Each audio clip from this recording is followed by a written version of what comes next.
Have you ever wondered what makes a debater just unstoppable? Well, today on The Explainer, we're diving deep into the mind of one of the most formidable arguers out there, Christopher Hitchens, to really dissect the system behind his genius. Now, look, we're not here to agree or disagree with Christopher Hitchens' conclusions. That's not the point. Instead, what we're going to do is deconstruct the powerful method he used to win arguments. The goal is to transform his approach into something you can learn, a skill we can call rhetorical intelligence. All right, so here's our game plan. First, we'll take a look at the man himself, the master polemicist. Then we'll get into his core principle, something called Hitchens' razor, before we map out his four-move architecture. After that, we'll open up his rhetorical toolkit, and we'll wrap it all up with how you can use these principles for clear thinking in your own life. Okay, first things first, let's really try to understand what made Hitchens so incredibly tough to debate. It wasn't just his famous wit, it was a whole strategic system, one that he built on just extraordinary preparation and a really unique background. You've got to look at his background, right? It gave him this incredible tactical edge. As a journalist covering actual wars, he had to learn how to boil down massively complex issues to their absolute core and do it under crazy pressure. Plus, get this. His political journey from socialist to hawk meant he knew his opponent's arguments inside and out because he'd already made them all himself. So now let's get to the absolute heart of his thinking. He operated on a pretty simple, but man, a devastatingly effective rule. It was the foundation for his entire approach to pretty much any argument. And here it is. What can be asserted without evidence can be dismissed without evidence. Now, this wasn't just some clever little line he came up with. No way. It was a strategic tool, almost a weapon, that he used to immediately, and I mean immediately, put the burden of proof squarely on his opponents. It forced them to build their entire case from the ground up, while he just waited. And this right here is just a brilliant example of how he used it. You see, in his debate with Rabbi Wolbe, he doesn't even try to refute the claim about God's existence. Instead, he just flips the whole table and demands that his opponent provide the positive evidence first. He makes the claimants do all the heavy lifting. It's a genius move. But here's the thing.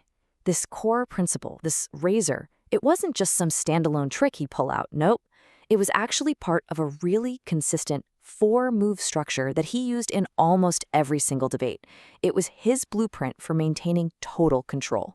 So it was this four-step process, almost like a dance. First, he'd restate his opponent's claim, but he'd sharpen it to expose its weakest point. Second, bam, he'd shift the burden of proof using his razor. Third, he would escalate the stakes, connecting that one specific point to some grand moral scale. And finally, he'd close with a memorable surgical line that would just stick in your head. Let's really zoom in on that third move, escalate the consequence. This is where things get really interesting. Let's take a look at a prime example. Again, from that same debate with Rabbi Wolbe.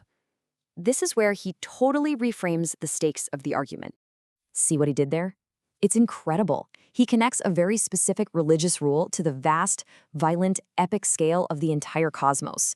A move like that completely reframes his opponent's position to look, well, morally out of whack, almost trivial. And that makes it incredibly difficult to defend. So when you put it all together, you can see this repeatable structure. It's like a machine.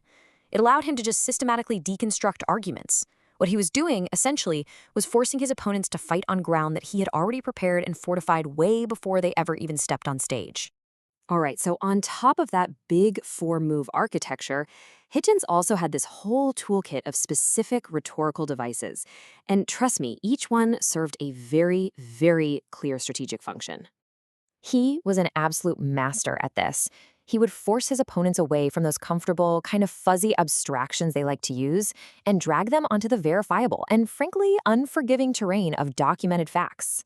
And this famous challenge is the perfect example. See, it's not a philosophical question. It's a demand for a specific, testable, falsifiable example. This one single question brilliantly exposes the potential weakness in a general claim about religion having a unique moral value, just by demanding one single concrete data point. So here's the bottom line, really. Hitchens' method, it was prosecutorial, through and through. His goal was to win the argument, not necessarily to find the truth together. Now, that was a core strength that made him so dominant, for sure, but it's also a key limitation. because that style is way less effective if you're trying to do some mutual exploration or collaboration. So this is all fascinating, but how can you actually use any of this?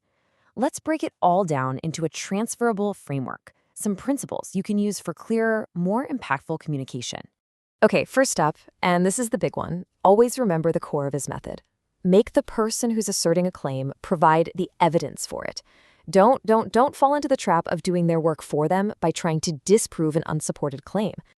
Second, always pull the conversation away from those vague generalities and bring it down to hard specifics, names, dates, examples. Why? Because that's where arguments can actually be tested and verified, and it's usually where weak positions just tend to fall apart. And finally, here's a highly advanced technique, a real pro-level move. Don't just defend your own position. Actively raise and then refute the best argument against your own position. This does two things. It shows you're intellectually honest, and it completely disarms your opponent by taking away their best weapon before they can even think about using it. So the real key takeaway here is that Hitchens' power wasn't just charisma or magic, it was a learnable system. It was a method based on deep preparation, a super clear structure, and a set of strategic, reusable principles that you can absolutely learn to use too. And all of this leaves us with a final, really important thought. Hitchens' method, it demonstrates that the quality of an argument and the skill of the person delivering it are just deeply, deeply intertwined. And that poses a crucial question for all of us. When we're convinced by someone, are we being won over by the argument itself or by the masterful performance of the debater?